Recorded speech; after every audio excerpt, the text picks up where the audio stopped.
Good. So, Daniel, we are good to go. Firstly, thank you so much for jumping on. How are things in Carolina? Thank you for having me, Michael. Things in Carolina are well. Looking outside, and it's a sunny day. And I was telling you earlier, I'm looking forward to the Man City Celtic game going on tonight. Yeah, it's just that would be good tickets to have. As I said, the Man City ones, they got some of the big hits there, which we discussed with Haaland and Grealish, obviously not going to the Euros, etc. And for England, I would say the weather today's been okay. So I'm not too envious of your nice weather. If it was a normal traditional English day, then I might be a little bit more, a little bit more jealous of that. But yeah, it's been not too bad today. So yeah, obviously, thank you so much for spending a bit of your time with me and with us. For people who maybe don't know you, you just want to explain, I guess, who you are and what you do. Yes, of course. So I've two jobs right now, both in the soccer world or football world. The first is Academy Director for North Carolina FC, located in Raleigh, North Carolina. And then the second profession is a sporting director for the Federation Puerto Rican de Football, which is the Puerto Rico Football Federation. And both of which they work pretty hand in hand with each other. As the youth landscape in the United States, we have a lot of Puerto Ricans that live here, and I'm able to either see them play live or know the directors. And that then helped fuel this kind of wave of Puerto Rican football or talent that we see coming onto the island. Yeah, we've had obviously some American guests on before who have spoken through, I guess, the landscape of American soccer and given their version of events or how they see it. For people maybe that aren't that well versed in that world, do you want to give us a bit of a whistle stop tour of what does the American soccer scene look like, and then I guess specifically for yourself working in North Carolina, what does that look like? What does your club look like? What are some of the key challenges that you maybe face in that role? Yeah, that's a good question because I think well, I don't know how long we have on the podcast, but the short answer is you could feel like it's the Wild Wild West, and that's somewhat of a good thing because it is who we are. It is who we are as a nation. So when we talk about the cultural influences of what makes the United States great, it is because people have so many opportunities, and with that may come people creating opportunities to create their own club or opportunities to hang on to maybe a few players that help them win games. So it can kind of create this me mentality and not always what's best for the player. Um, if us describing what is best for the player is maybe a different conversation. But with the NCFC, we're very fortunate that this club is celebrating its 50th year anniversary. So we have a history or footprint in this triangle area, Raleigh, Durham, Chapel Hill, that has created a word of mouth, or I should say, product that people are proud to be a part of. And this also then affiliates us with our USL Championship team, which competes in the second tier of US soccer. All that by saying, we're in a very fortunate situation at NCFC.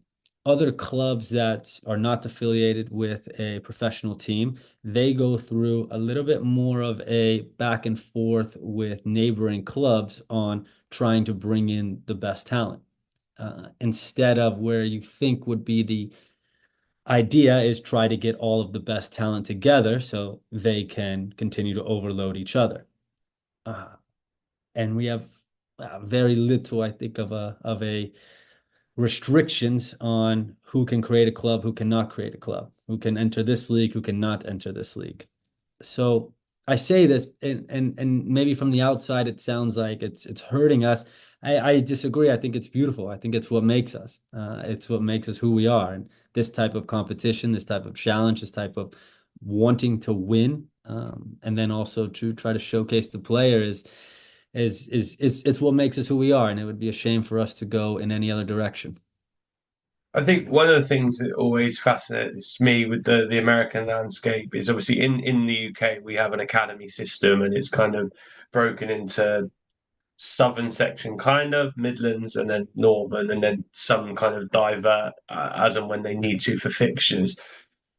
the challenges you have in the US is obviously it's so sparse that if you tried to do an academy system and you wanted Chicago to play Miami, with Chicago Fire to play, in Miami, that is probably a weekend off school or a weekend away for the entire family and the cost implications of that. So the nature of the beast almost lends itself to, in my opinion at least, that each state or kind of has its own footballing infrastructure and mentality and the way that they want it to work within their state, I guess.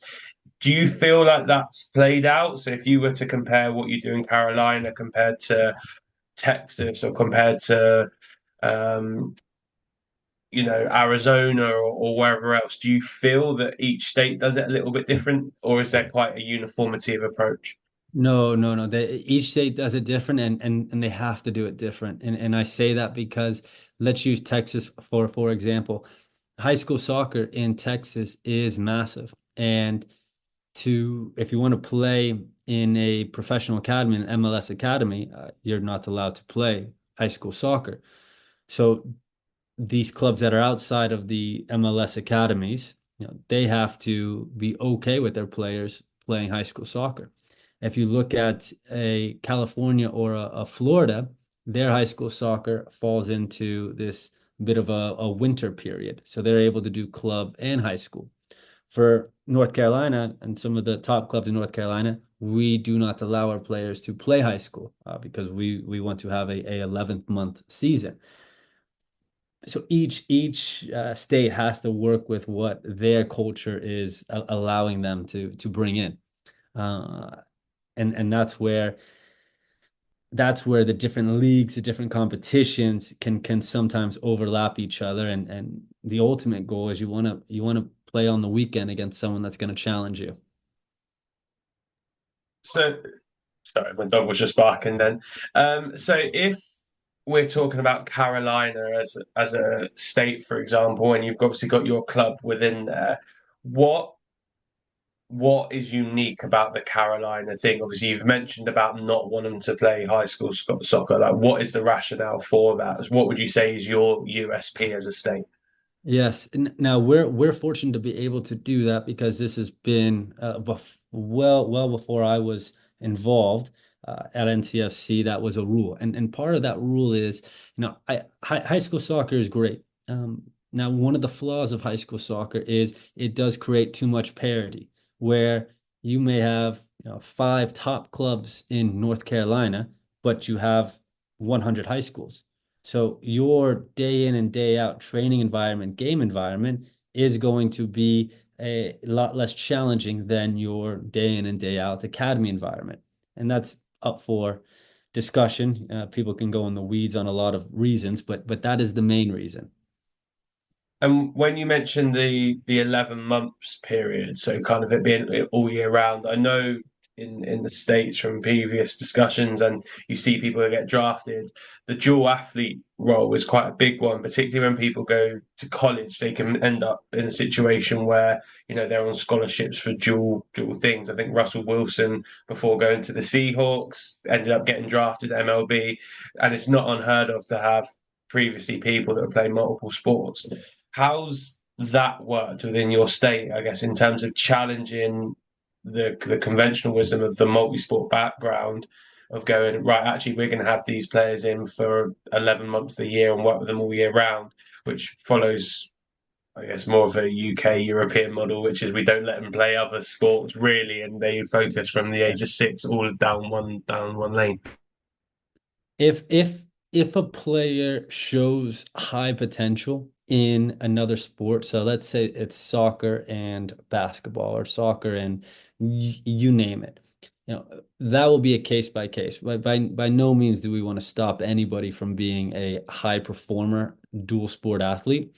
Now, if you're saying that you just want to go play for fun, well, then maybe a high performing soccer environment isn't going to be for you because you need to be, well, your time and focus and energy needs to be on performing your craft here. Yeah, so it's the distinction between whether it's, I guess, participation and enjoyment or whether it's potential high performance element. Yes, yeah, I can easily get support somebody that is rising through the ranks and they are in a pro academy at NCFC and they are also on their AA youth basketball team, the top basketball league.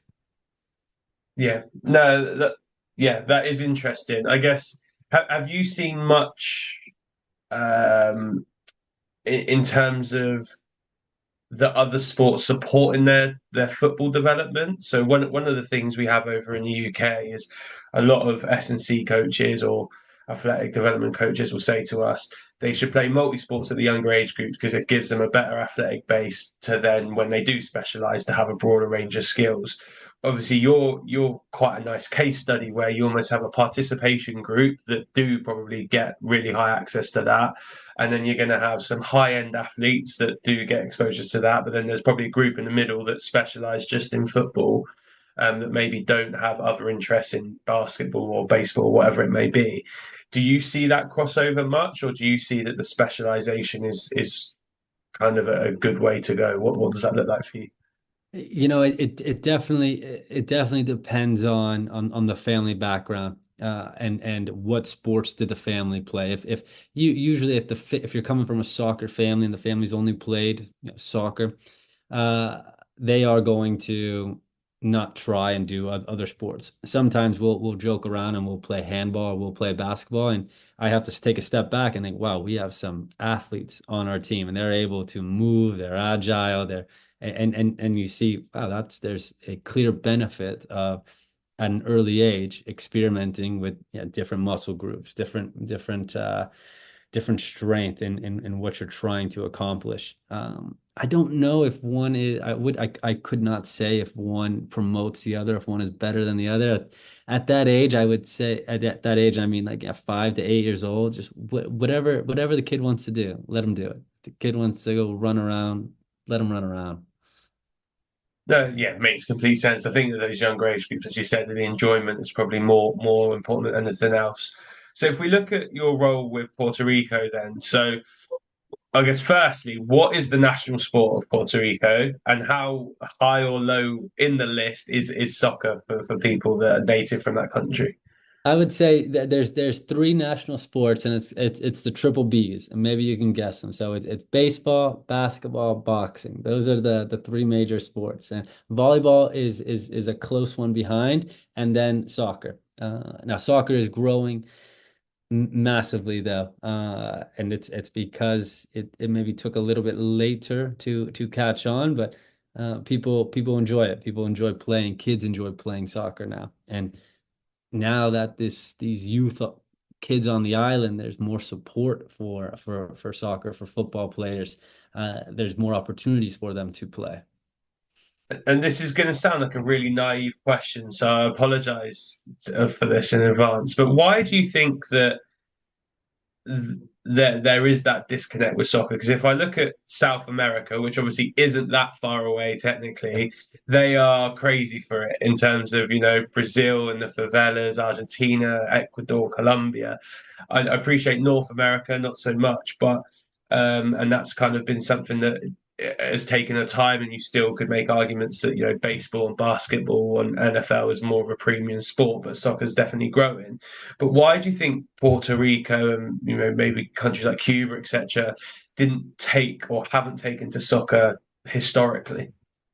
Yeah, I wish I could even guess at that answer because if you look and Cuba is a good example, but if you use Cuba, Dominican Republic, and Puerto Rico, like three powerhouse baseball nations that are just coming to this fruition of soccer and players doing well.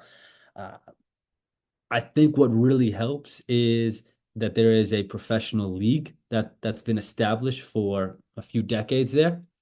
Now, why has that professional league been established?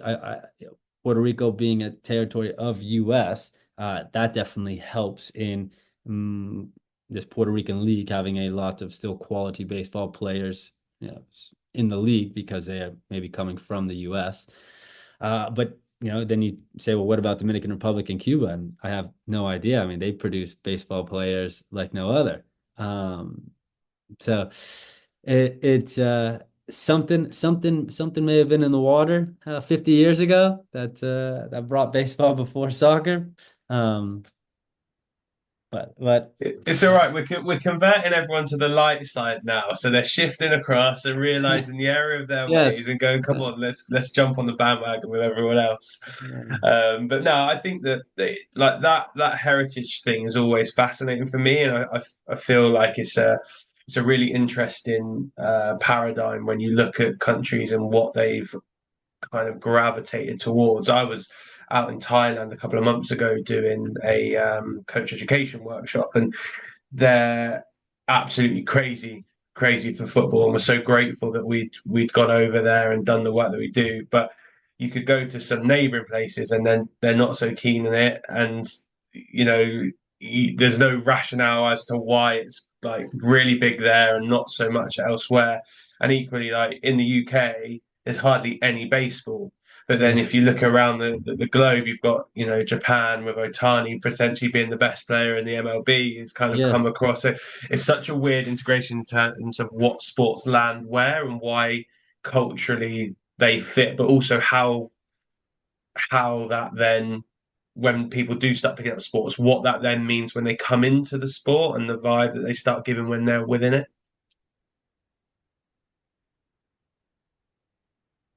Say that last part again.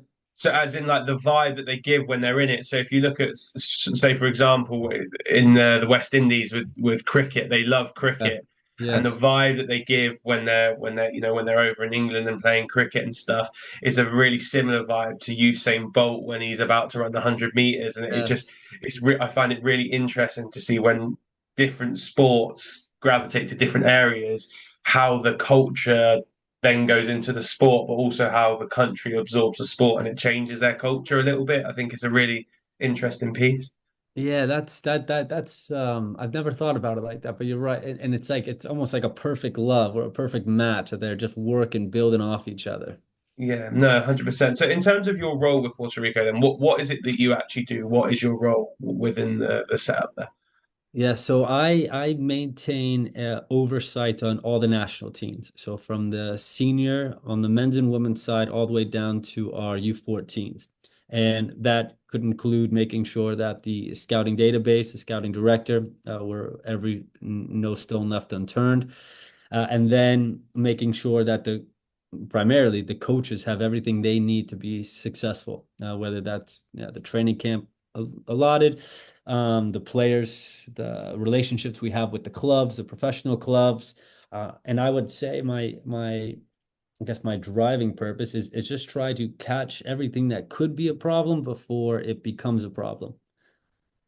Yeah. So, in terms of the gritty of it, are you involved in like personnel decisions with hiring and firing coaches, or is that like a board committee type thing, or are you more of a strategic overview of going, actually, these are some of the processes we need to have in place in order for the game to flourish and potentially us to be successful, longer term? Yes, I would say the latter is more of that direction. But of course, with the latter, you are laced in with those more uh, granular decisions when it comes to on the pitch. So, in terms of the I guess the formatting of fixtures and camps and all that type of stuff, what would I guess your national teams do? So at the very top level, what would they be part of? What would they do? And then if you went down the age group, say like a U19, what would they get exposure to? How often would you see these players? Yeah, so with the senior team, I mean, CONCACAF is doing a great job right now. So we had our probably best result in a long time. We're away to El Salvador, tie them 0-0. And then we uh, won against Anguilla. So we still have 4 points going into next year's World Cup qualifying. So we're right there into getting to that next stage, which is very possible.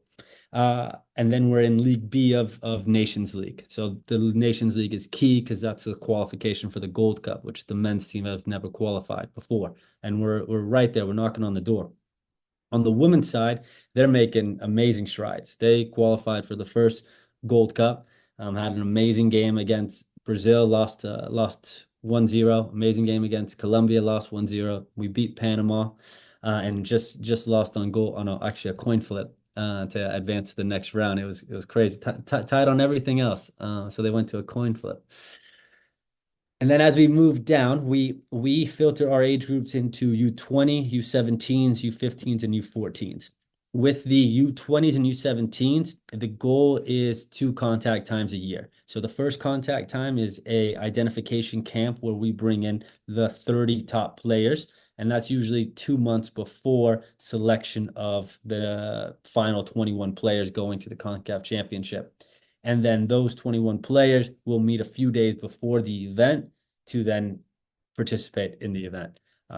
With our U20s, both sides coming 1 game away from qualifying for the World Cup, the Youth World Cup. So we're very close, knocking on the door there. And our U15s, they're preparing to go to Costa Rica. On the women's side, they had a tournament in April, and now they're gearing up to go to Costa Rica, play some. We're now in a league where we play the USA's, Canada's on a regular basis, which will be very difficult, but it's rewarding at the same time. And finally, our U14s are gearing up to go to Trinidad and Tobago, U14 boys, Trinidad and Tobago for the Caribbean Football Union series. And that's excitement because that's the first time that they get to represent the nation. And we try to make sure we keep a balanced approach of players that can qualify for Puerto Rico that live and play in the US, and then also players that qualify for Puerto Rico that were born and living and playing on the island right now. Yeah, I'm going to loop back round to that because I think you mentioned the scouting network earlier, which is really interesting, which I'm going to kind of divert across to. But just in terms of the streamlining of approach, obviously you've got those national teams with um, different age groups, different sexes, etc. as well. If is there a streamlined approach in terms of how you want to play as the national team? So is it very much like you go, okay, we're going to be Klopp's Liverpool, Pep's Man City, or is it every age group changes? And then in terms of support staff around there, what does the staff and structure look like for Puerto Rico soccer? So how, across those age groups, you have full-time coaches, you have part-time coaches, do you have people that work across all the age groups? Just give us an idea of what that structure actually looks like to support that transition across and up and down the age groups. Yeah, great. The only way this could work is if you have people that are doing this because they absolutely love it. They love Puerto Rico. They love being part of something that is special. So I say this because nobody's full time. Everyone has another job. Our head men's coach, he runs a soccer business in Chicago. Our head women's coach is the associate women's head coach at University of Arizona. And the staff, they are in similar roles like myself, whether they are working in a club in Puerto Rico or they are working in a club in the US. Our senior team, both on the men's and women's side, we strategically did this where they're also the U20s. The staff on the U20s and senior team are the head coach for the U17s, and then the staff for the U17s is the head coach for the U15s. So it took us a few years to get this in place, but we have it, and it's beautiful seeing what the common language amongst, if we took the men's side and the women's side, they are different. If the common language on the men's side, the common language on the women's side, how they're able to filter it in through each player. And what's great from my view is when I go and have the meetings with the staff on both sides, you can see not only the connection, but the desire of the U17, U15 coach really wanting to play the way the senior team plays because it gives them that purpose. It gives them that direction, that framework of what to work off of. And they have now a mentor in the head coach that sees that there is this connection and wants to help and wants to be there. So it's fantastic to be a part of. I guess it's a really good way of explaining the why constantly. So, Yes. normally if you've got that disconnect from a 14s coach, it's going, well, they've got potentially 10 years before they're going to be playing first team if they ever do. So actually, why do I need to do it the same? Whereas actually, if you can see that it's constantly being filtered down with that, staff into head coach, staff into head coach. The why is always, well, because you know that this is going to be useful at that next level because I'm on the staff and I can see that it is. So yeah, that makes complete sense. And Spot on. in terms of playing styles, what do the playing styles look like? For the men's and women's side. Now the women's side, I'll touch on them in a minute, but the men's side is possession oriented, and it is numerical overloads all over the pitch. So it's attracting the opponent to come and try to get the ball. And the reason we do this is because we are, Puerto Ricans, and Puerto Ricans, when you compare the athleticism of a Puerto Rico versus a Jamaica, or a Puerto Rico versus a Haiti, we're going to have to be different. We're going to have to be, well, what makes us us. And we have some very good players that can make decisions in tight areas of the field. And we have a lot of bravery in how we want to play. So we want to create numerical overloads in the wide areas or in the center of the pitch, wherever the opponent has its weakness, but with an objective, a goal, knowing that, well, if we can still play in behind, we have a one or two runners that can still exploit the space so we can create gaps if we need to go in behind. And you'll see that in the senior team U20s, U17s. At U15s, 14s, it gets a little different just because the strength of a play or the accuracy of that ball is a little different, but the concepts are still there. On the women's side, so that one I'm going to take an approach where we are a possession oriented team on the women's side as well, but I want to touch on their level of sophistication defensively, because they've had to go up against these World Cup opponents with Haiti, Brazil, Colombia, Panama. Their structured approach of aligning everybody's thinking to being zonal oriented has frustrated teams tremendously, which then allowed us to then pick up and be a little bit more of a counterattacking style, given that on our female side, we do have some athletes compared to the nations that we play against. Yeah, it's quite an interesting mix, as you said, because you're kind of understanding where you sit within the locality of the fixtures you're playing, and then have adapted the game methodology and style to cater for that, which I think my perception, if you look at most national teams, that isn't the case. Kind of, if you watch Spain, Spain will be Spain in the men's and Yes. women's. If you watch, England, England will be boring in the men's and the women's. But it's quite interesting that you say that actually we've made a real conscious decision to go, all right, this is where we are on the women's side, this is where we're on the men's side. So how we're going to have to play is going to need to be adapted to have success in those surroundings. Yeah, no, to be fair, I've never looked at it like that.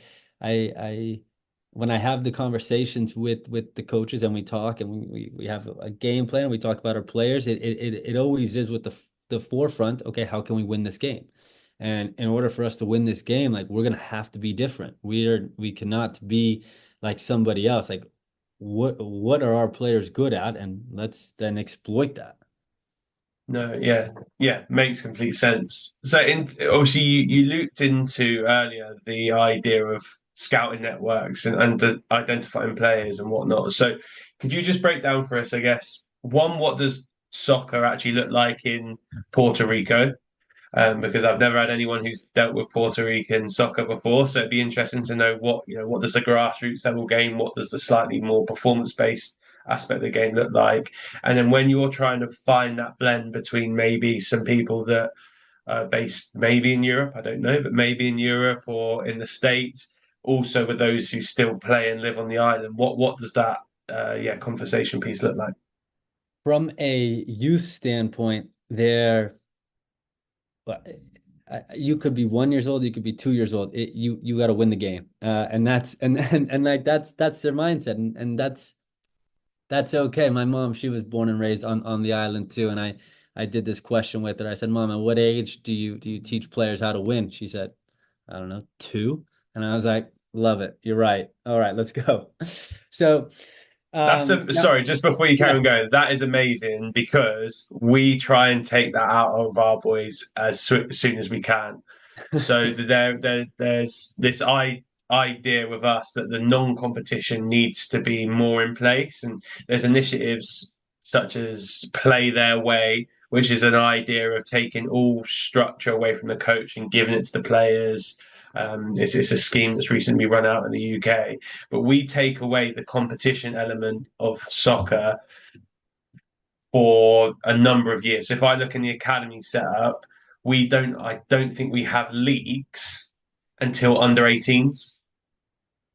So until U18s, we will not have any like competitive leagues that you can Yeah. log on and see. You can go and see cup competitions, so you can go and see people playing, tournaments, or they've got things like the Floodlit Cup on Thursday nights and stuff. But in terms of actual structured leagues trying to win, that doesn't necessarily come into under 18. So the difference in mindset between, I guess, where we are currently to where you guys are is it's complete night and day. So fascinating the difference in that.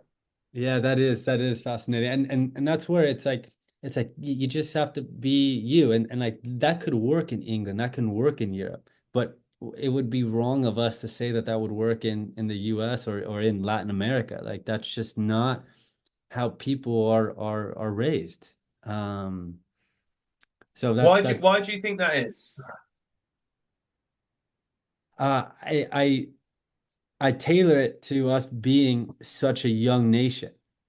And when people come to America and I get my mom was born and raised in Puerto Rico, so I first generation, my dad's third generation, so they come to America, and there's this mindset of you work really hard and you're going to get the reward, the benefit. And part of that working really hard has been using sports as an indicator for this, male and now female, that if you work really hard, you're going to get the reward of winning, and people want to win.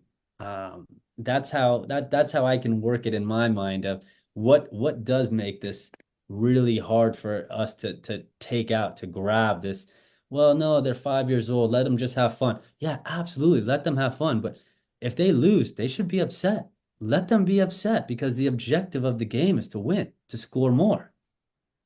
And it's Mm. okay if they're upset. That this is links back to the cultural bit that we spoke about earlier on, because there is an element of that in the UK, but it isn't full time. So I'd love to know where that deep rooted it's competitive, really, right? Yeah. It's competition, where why maybe in the UK we've come away from that competition element, but why it's so ingrained. It's not just in sport, from what you're saying, it sounds like in the culture. Why is there such a competition element? Is it maybe because of competition for resource, that you need resource, like needed resource, you have to compete for it? Is it because, like you mentioned, it's a new nation, so actually is it because of how new the nation is, you've had to compete to be a nation, you've had to Yeah. compete to exist, so those values are very much passed down through the generations, whereas obviously in England we're fortunate, we've been a nation for a while and probably were the ones causing all the havoc many moons ago. But yeah, it'd be, I just think it's a fascinating distinction between the mentality of two countries. It sounds like it's the same problem, but it's not. It's worlds apart. The philosophical kind of maybe debate or conversation we can have on this, yeah, could go deep. Like when you just said resources, like you're right. Maybe hundreds of years ago it was resources for food, and now it's resources to sustain what you want to do as a club. And in order to sustain, you need to show that you have a product that is not only going to be enjoyment and winning, but it's also going to be developing. So it's this kind of Venn diagram that we need to find that sweet spot. And if you can't say that you are just developing the person, the human, and losing every game, it's just not going to work in Puerto Rico or in the US. Yeah, well, I don't know if there is a study on this. I'd love to know that if there has been studies on this in terms of what it looks like in different cultures compared to, yeah, different access to resources. Like, say for example, is it as you become more financially capable, your want to be competitive decreases? Or is it because actually when you're less affluent, you have to compete to get resource, which then puts you into a competition mindset that gives you that. I'd love to know if there is a study on anything like that. And Yeah. again, this is me completely spitballing. It could be nonsense, but I wonder if there is something in that competition for resource then means that you embrace competition more than if you feel like you live quite a cushy life. You're kind of like, just let them have fun. It's not the end of the world. Where for some kids, some individuals, if you're feeling like you've got to compete every day to get everything you can, you want to see your kid then compete at the weekend because you know that you're preparing them for what their life could be in 15 years' time, even if that's not in sport. Yeah, and you hit on something too, and America soccer is a large pay to play model, and it's okay. Well, when you go through maybe a low socioeconomic area where they are fighting for something to get out of where they live, and they want to support their family, and they use sports as an avenue for that. And vice versa, you may come from, a high socioeconomic area where it's not the parents' fault that they gave everything that they could for the player so that they can be successful, but then it's up to the coach and the club to create these adversity, these roadblocks, so that they can get this grit and determination of what you want to see from someone that needs it to get out. Mm. I'm going to do some research, see if it's been done. Even if not, then maybe that could be my master's and PhD project if someone's willing to I'll fund it. join you. I'll join Uh, you. All right. so yeah, sorry. In terms of the scouting networks, you obviously mentioned a little bit there, but yeah, take us through what does the scouting set networks look like, and what does grassroots football look like in Puerto Rico? Yeah, so it started this journey that we've been on has been just about 3.5 years now. And it was there are hundreds of players in the US that can represent Puerto Rico. And it's because their mom or their grandfather was born on the island, and they now live in the US. So that's where the main focus started. It was okay, let's get this ball rolling. And it was a lot of cold calls to directors. It was a lot of social media. And at first I would get zero emails in my inbox. And now people have a direct link of who they can reach out to, how they can reach out to.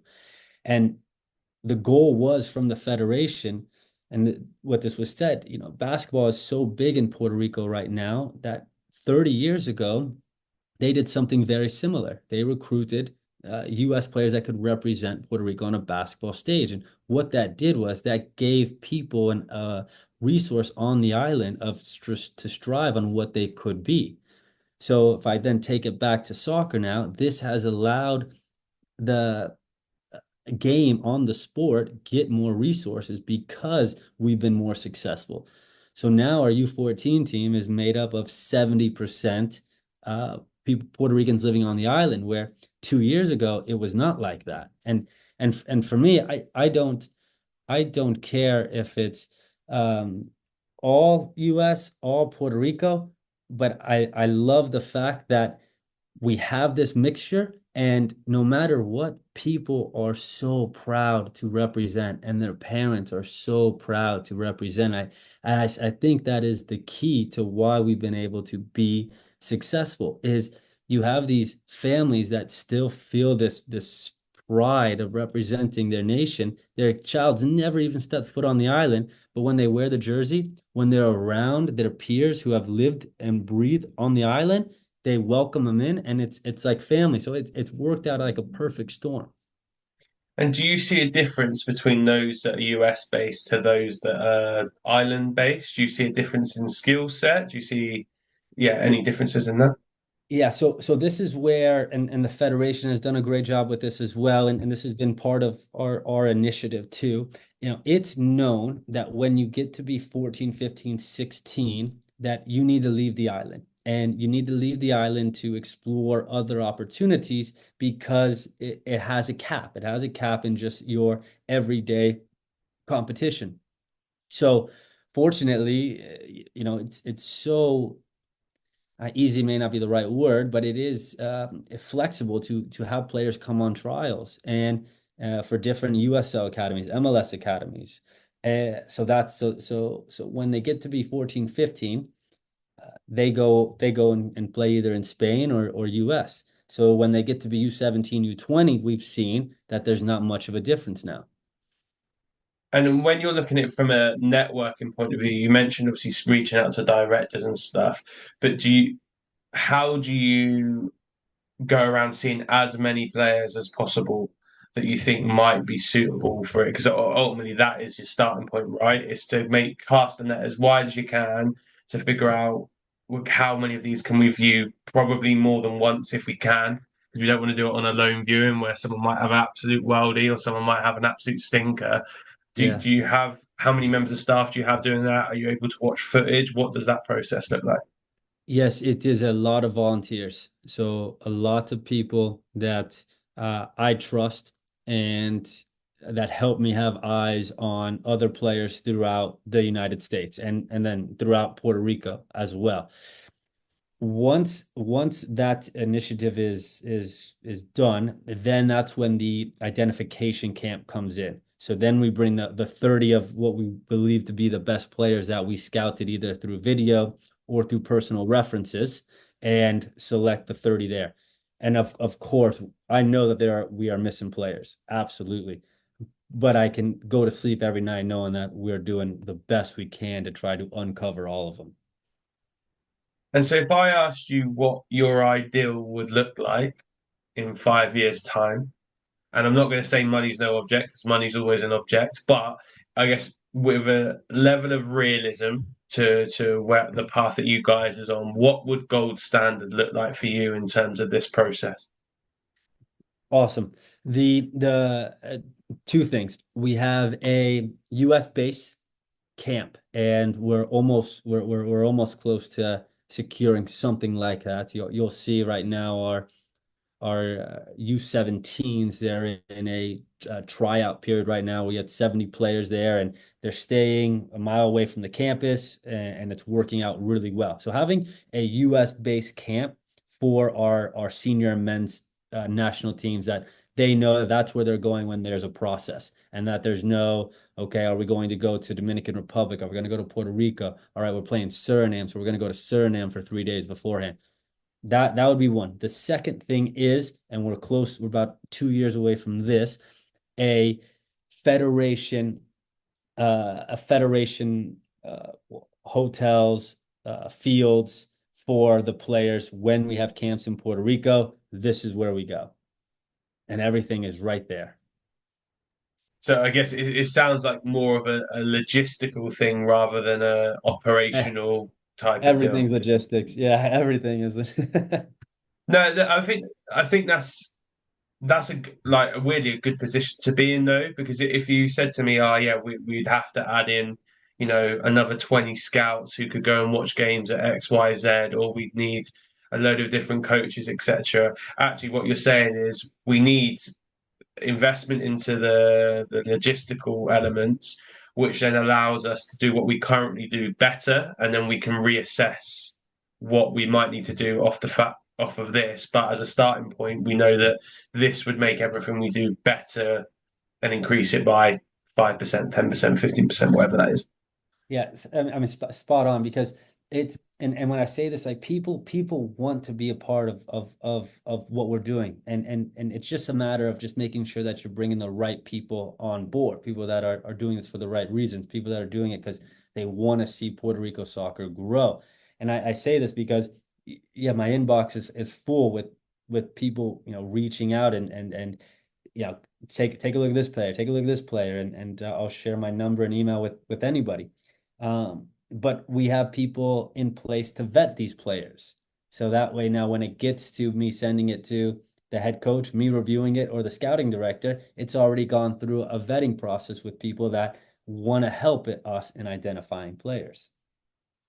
Yeah, and the process part is obviously so important. And as you said, what's nice is because you've got that framework of people working across age groups, you can make sure that they fit into the style of play that you want, which which makes complete sense. So, I guess last question for me, which is, if I were to ask the people that you work with to describe you in 3 words, how would you hope they described you?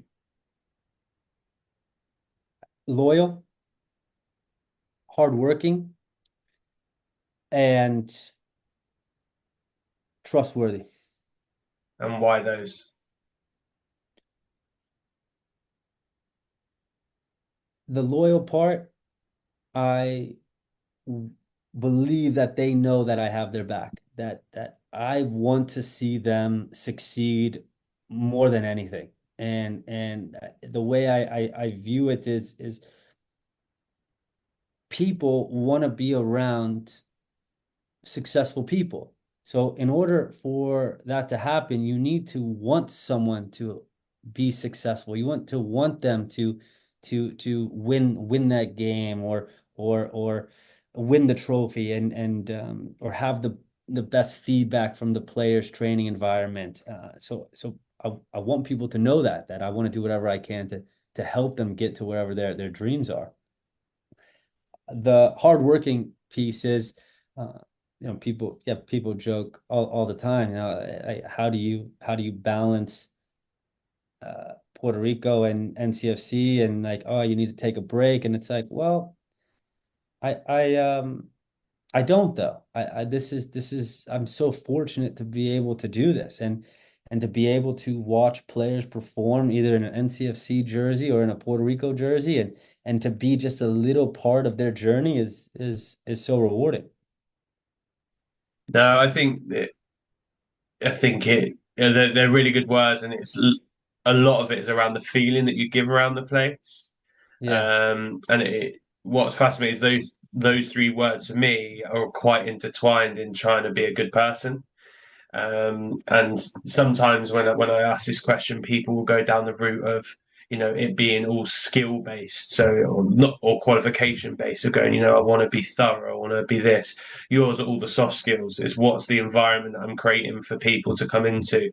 So I think that it probably shows and highlights you as an individual that you focus more on the soft skills than you do the other bits to begin with. I'm not saying that you all go No, down no, that I route, mean, but it's a great shout. It's a great yeah, shout. the soft skills are important. So yeah, listen, Daniel, I won't take up any more of your afternoon, but just thank you so much for talking us through, I guess, a little bit of the American landscape in addition to what we had, but also just a brilliant insight into Puerto Rican soccer. I'm going to use the word soccer. Puerto Rican soccer, where you guys at and where this journey goes. And I'm sure you've got a few new fans via the podcast, so hopefully Hopefully. we'll be keeping an eye out for your next set of results. Awesome. Well, thank you very much for having me, Michael. This has been great. So thank you. No problem at all. Speak to you soon.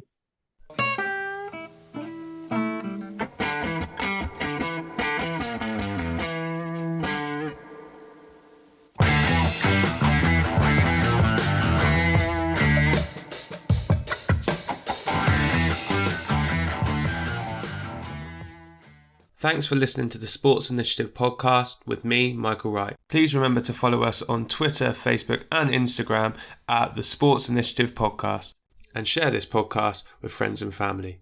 I'll see you next week.